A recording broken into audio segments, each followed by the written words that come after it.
भारत एक ऐसा देश जहां पुराने किस्से सच्चाई से जुटे हैं।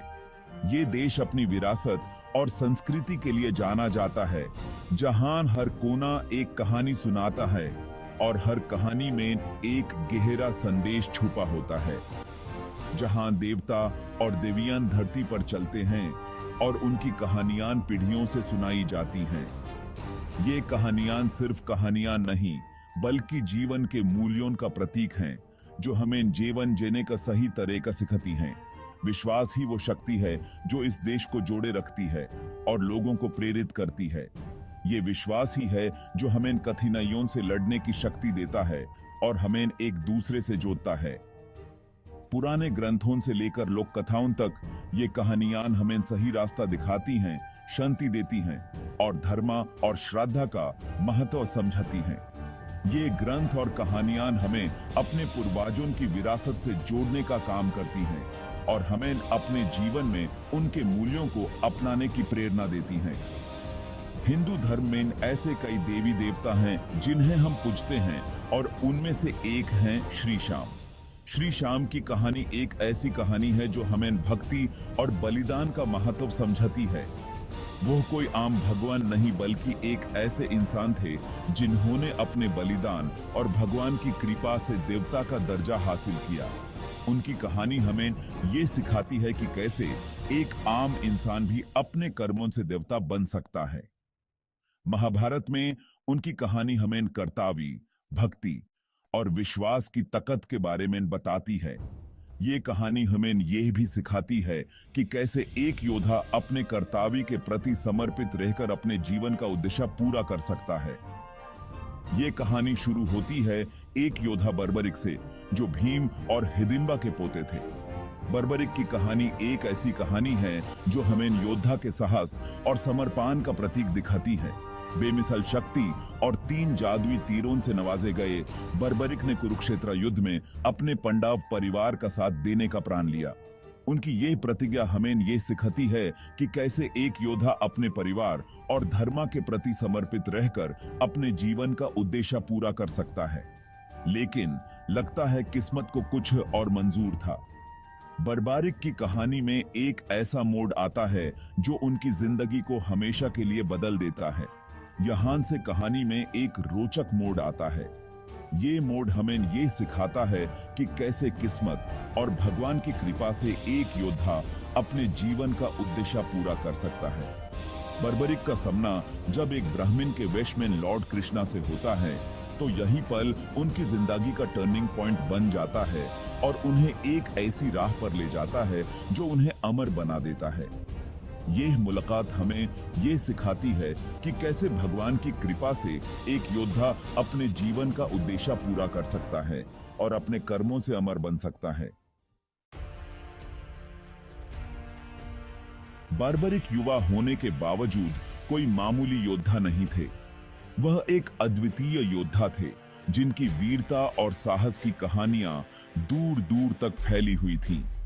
उन्हें अपने वंश से असीम शक्ति और वीरता विरासत में मिली थी। एक ऐसा वंश जिसमें महान योद्धाओं की एक लंबी श्रृंखला थी। एक ऐसा वंश जिसमें हिंदू मिथोलॉजी के कुछ महान योद्धा शामिल थे। ये योद्धा अपने समय के सबसे शक्तिशाली और सम्मानित योद्धाओं में से थे। उनके पिता घटोत्कच भीम के शक्तिशाली राक्षस पुत्र थे, जिनकी शक्ति और वीरता की कहानियां आज भी सुनाई जाती हैं। और उनकी मां अहिलवती नागों की एक राजकुमारी थी जो पौराणिक नाग प्राणी थे। उनकी मां की ओर से भी उन्हें अद्वितीय शक्तियां प्राप्त हुई थीं। कम उम्र से ही बर्बरिक ने युद्ध में असाधारण कौशल का प्रदर्शन किया। वह अपने साथियों से बहुत आगे थे और उनकी क्षमताओं ने सभी को चकित कर दिया था। उन्होंने कठोर प्रशिक्षण लिया, युद्ध और हथियारों की कला में महारत हासिल की। उनके प्रशिक्षण में कोई कमी नहीं थी और उन्होंने हर चुनौती को पार किया। उनकी क्षमताएं जल्द ही उनके प्रसिद्ध पिता और दादा से भी आगे निकल गईं। वह अपने परिवार के गौरव को और भी ऊंचाइयों पर ले गए। उनकी ताकत की कहानी दूर दूर तक फैल गई। देवताओं और मनुष्यों दोनों के कानों तक पहुंची। उनकी वीरता की कहानियां हर जगह गूंजने लगी। हालांकि बारबरिक की सबसे बेशकीमती संपत्ति उनके 3 जादुई तीर थे, जो देवताओं का दिया हुआ उपहार थे। ये तीर उनकी शक्ति का मुख्य स्रोत थे। इन तीरों में अकल्पनीय शक्ति थी, जो किसी भी चीज को नष्ट करने में सक्षम थी। ये तीर किसी भी युद्ध में निर्णायक साबित हो सकते थे। ऐसा कहा जाता था कि पहला तीर उसके सभी लक्ष्यों को चिह्नित कर सकता था, चाहे वे कितने भी दूर या छिपे हुए क्यों न हों। दूसरा उन्हें नष्ट कर सकता था, बिना किसी चूक के। यह तीर किसी भी बाधा को पार कर सकता था। और तीसरा सभी तीरों को उसके तरकश में वापस कर सकता था। यह तीर उसकी सुरक्षा और रणनीति का हिस्सा था। अपने पास इन तीरों के साथ बारबरिक लगभग अजेय था। वह एक ऐसा योद्धा था जिसे हर कोई सम्मान और भय के साथ देखता था। बारबरिक ने कई युद्धों में अपनी शक्ति और कौशल का प्रदर्शन किया। हर युद्ध में उन्होंने अपनी वीरता और रणनीति से सभी को प्रभावित किया। उनकी वीरता की कहानियां आज भी जीवित हैं और उनकी विरासत को हमेशा याद किया जाएगा। बारबरिक एक ऐसा योद्धा था जिसने इतिहास में अपनी अमिट छाप छोड़ी। पांडवों और कौरवों के बीच होने वाले युद्ध की खबर बारबरिक तक पहुंची। कर्तव्य और पारिवारिक संबंधों से बंधे उन्होंने भाग लेने की अटूट इच्छा महसूस की। उन्होंने पांडव सेना में शामिल होने का फैसला किया, यह मानते हुए कि वे धर्म के पक्ष में हैं। अपनी यात्रा शुरू करने से पहले बारबरिक ने अपनी मां का आशीर्वाद मांगा। अहिलवती, गर्वित लेकिन चिंतित, ने अपने बेटे को सलाह दी कि वह पक्ष चुनने से पहले स्थिति का निरीक्षण करे और हमेशा कमजोर पक्ष का समर्थन करे। बारबरिक ने अपनी मां की बातों को दिल से लगाया और कुरुक्षेत्र की ओर प्रस्थान किया। उनके 3 जादुई तीर उनके पास तैयार थे। जैसे ही बारबरिक युद्ध के मैदान के पास पहुंचे, तो उन्होंने एक अजीब और गरीब नजारा देखा। एक कमजोर ब्राह्मण ध्यान में मग्न उनका रास्ता रोक रहा था। ब्राह्मण की असली पहचान से अनजान बारबरिक ने विनम्रता पूर्वक उनसे किनारे हटने का अनुरोध किया। हालांकि ब्राह्मण अविचलित रहे। उन्होंने युवा योद्धा से युद्ध के इस रास्ते पर होने का उद्देश्य पूछा।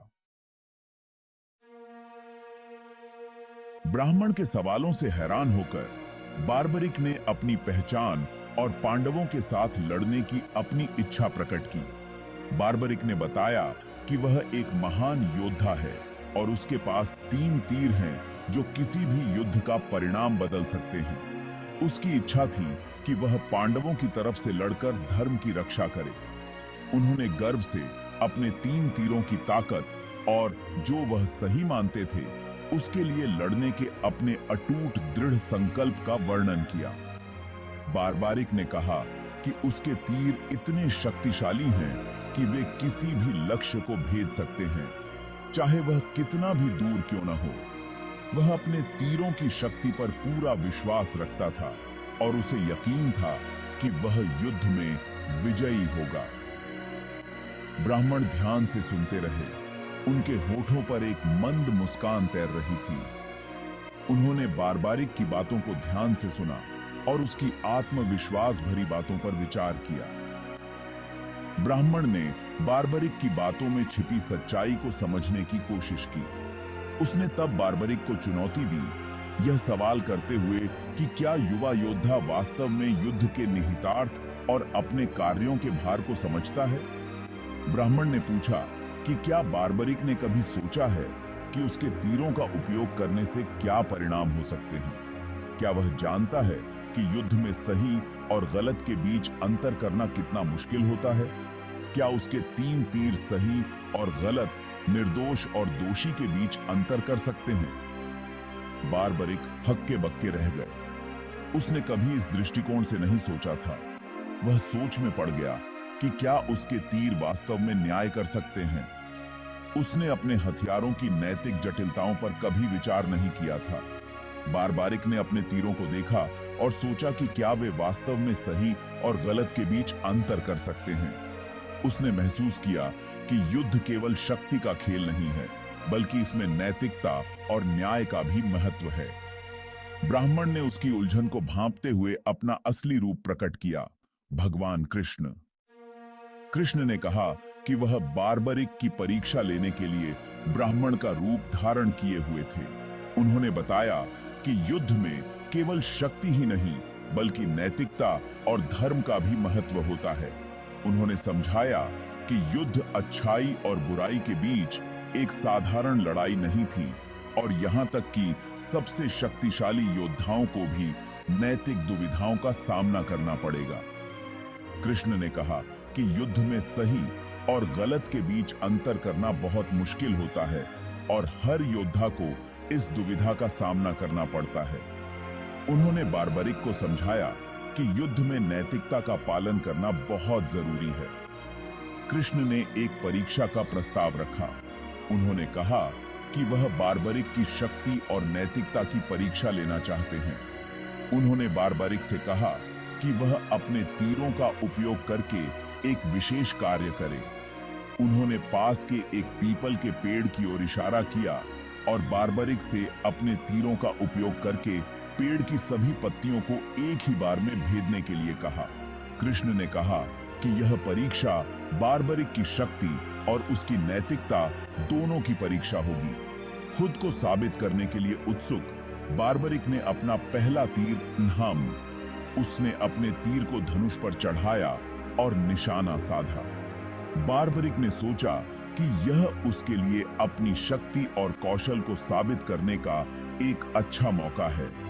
वह आगे बढ़ा, तुरंत पेड़ पर सभी पत्तियों को चिह्नित कर दिया, और उसके विस्मय के लिए यहाँ तक कि वे भी जो जमीन पर गिर गए थे लेकिन अभी तक हवा से बह गए थे। बारबरिक ने देखा कि उसके तीर ने पेड़ की सभी पत्तियों को चिह्नित कर दिया है, चाहे वे पेड़ पर हों या जमीन पर। उसने महसूस किया कि उसके तीर वास्तव में बहुत शक्तिशाली हैं, लेकिन उसने यह भी समझा कि शक्ति